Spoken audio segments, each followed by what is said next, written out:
दोस्तों नमस्कार, मैं ऋषभ यादव। इस समय हम बैठे हैं ओबेदुल्लागंज के रेहटी रोड चौराहे पे। यहाँ पर 20 जनवरी से राष्ट्रीय किसान मजदूर महासंघ के तत्वाधान में धरना प्रदर्शन किया जा रहा था। आज 25 जनवरी के दिन यहाँ पर धरना प्रदर्शन कर रहे संघ के पदाधिकारी और किसानों से हम बातचीत कर रहे हैं और जानकारी लगी कि आज यहाँ के प्रशासनिक अधिकारियों को अपनी मांगों से संबंधित यहाँ पर ज्ञापन दिया जाएगा। तो हमारे साथ हम सबसे पहले बात करते हैं राष्ट्रीय किसान मजदूर महासंघ के और किसान नेता हमारे राहुल गौर से। ये हमें आगे बताएंगे। राहुल जी, आपका स्वागत है। आप बीते 5 दिनों से, लगभग आज 5 दिन हो गए धरना प्रदर्शन दे रहे थे और आज ज्ञापन दिया जा रहा है। क्या कारण रहा है कि अभी ज्ञापन दिया जा रहा है? लगभग 20 तारीख के दिन हम यहाँ धरना प्रदर्शन पे बैठे थे, तो आज हमें 6वां दिन है और हमारा जो मैसेज सरकार तक जाना चाहिए था, लगता है वो मैसेज पहुँच गया है कि कहीं ना कहीं हमने शुरुआत तो की है कि सरकार ने जो चुनाव के समय घोषणाएं की थी, गेहूँ, धान, उनको जो भी उन्होंने घोषणा की है, बिजली का मुद्दा हो, क्षेत्रीय मुद्दे हमारे पास बहुत सारे हैं, नवीन मंडी प्रांगण का मुद्दा है और भी अन्य ऐसे मुद्दे हैं जिनकी हम जो मांग शासन से कर रहे थे, वो मुद्दे उन तक पहुंच गए हैं। अब अगर इस पर प्रशासन शीघ्र कोई कदम नहीं उठाता है तो इसके कुछ समय बाद फिर से हमारे द्वारा आंदोलन किया जाएगा और हो सकता है इस बार उग्र आंदोलन किया जाए। तो आपको लग रहा है कि आपकी बात पहुंच गई शासन स्तर तक? जी, शासन प्रशासन स्तर तक हमारी जो भी मांगे थी वो लगभग प्रशासन स्तर तक पहुंच चुकी है। बाकी जब भी समय कितना लगता है इनकी खाना पूर्ति या जो भी प्रशासन को करना है, कब तक वो कर दें, वो प्रशासन के हाथ में। क्या क्या मांगे आपकी विभिन्न जो लिख के दे रहे हैं आप? अभी मुख्य मांगों में तो स्वामीनाथन आयोग का था कि C250 के हिसाब से किसानों को जो भी फसलें हैं उनका मूल्य दिया जाए।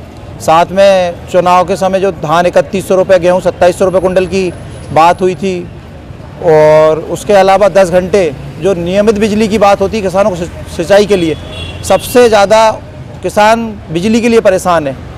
5-6 घंटे से ज़्यादा किसी भी पंप पे आसपास के क्षेत्र के किसी भी फीडर पे बिजली नहीं दी जा रही है। प्रांगण की बात जो है कि हर साल इस समय दिक्कत आती है, मंडियों में आती है। ऐसे कई सारे और भी अन्य मुद्दे हैं जो कि हमने प्रशासन के लिए जी ये आपके धरना प्रदर्शन के लगभग 6 दिन में आपके क्या अनुभव रहा है कि आप जो हमें बताएं थोड़ा सा? जी, अनुभव तो हम लोगों का ये है कि जो हमारी जो मांगे थी वो तो हमने रखी हैं और हमारा पहला मतलब ये धरना प्रदर्शन है।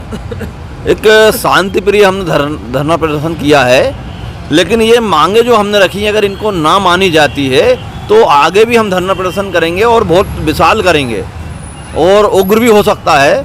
जो हमारी जो समस्याएं किसानों की, मतलब इतनी समस्याएं हैं कि हम बता नहीं सकते हैं। जैसे शॉर्टकट बताते हैं, जैसे मंडी में जो नीलामी चल रही थी धान की, उस समय बारिश हुई। बारिश में जब इतना पानी गिरा तो ट्रालियाँ इतनी आती हैं कि मंडी में बनती नहीं है वो। तो उन्होंने कहा बालाजीपुरम एक प्राइवेट कॉलोनी है, उसमें आप जाइए, लेकिन उसमें व्यवस्था क्या, इतना पानी, इतना कीचड़ कि अगर ट्रैक्टर लेके जाते हैं, ट्रैक्टर ट्राली, तो आड़ी हो जाती है, धान गिर जाती है, ट्रैक्टर खप जाते हैं। ये सारी किसानों को समस्याएं। दूसरी बात, चोरी होती है। मतलब वहाँ कोई किसानों के लिए CCTV कैमरे की व्यवस्था होना चाहिए या पुलिस विभाग या कोई भी होना चाहिए, वो कोई नहीं। रात भर किसान सोता है ऊपर सर्दियों में, इसके बाद चोरी होती है। वहाँ से एक बार तो एक किसान का ट्रैक्टर ही ट्राली से निकाल के ले गए और ऑयल और पता नहीं उसके क्या क्या पार्ट्स ले गए। ऐसी समस्याएं किसानों को झेलना पड़ता है। दूसरा, नगद भुगतान नहीं होता है। नगद भुगतान जबकि सचिव को मालूम है, सारे लोगों को मालूम है, लेकिन हमारे उस पैसे में आ जाता है कि आपको इस मूल्य में आपने क्रय किया है और आपको भुगतान हो चुका है। पूरा गलत होता है ये। तो ये बहुत सारी समस्याएं किसानों की। अगर हम समस्याओं को सॉल्व करने के लिए बैठे हैं शांति प्रिय, इस बार अगर ये हमारी अगर नहीं सुनते हैं तो अगली बार उग्र होगा। हो सकता है ये अब्दुल्ला ब्लॉक करना पड़े हमको।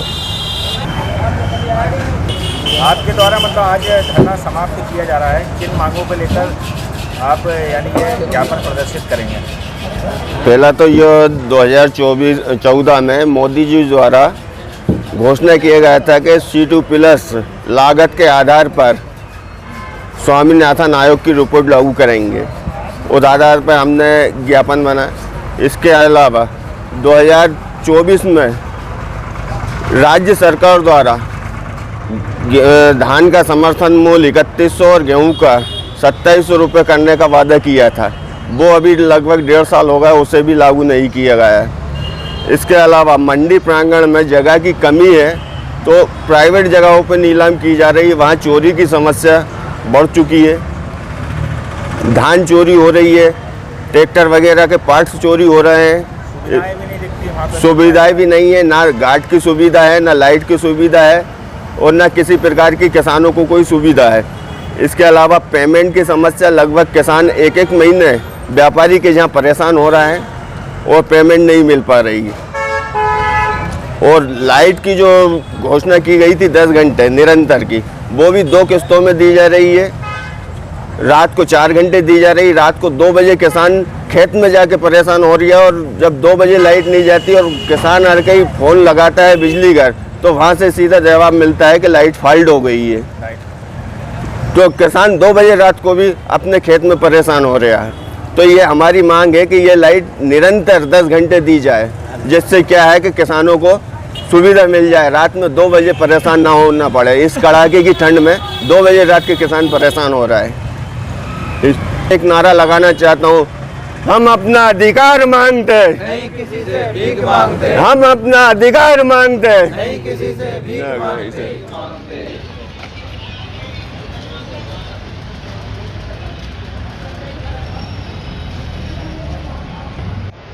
एक नारा लगा दो, अच्छा बढ़िया। जय जवान जय किसान, हम अपना अधिकार मांगते, नहीं किसी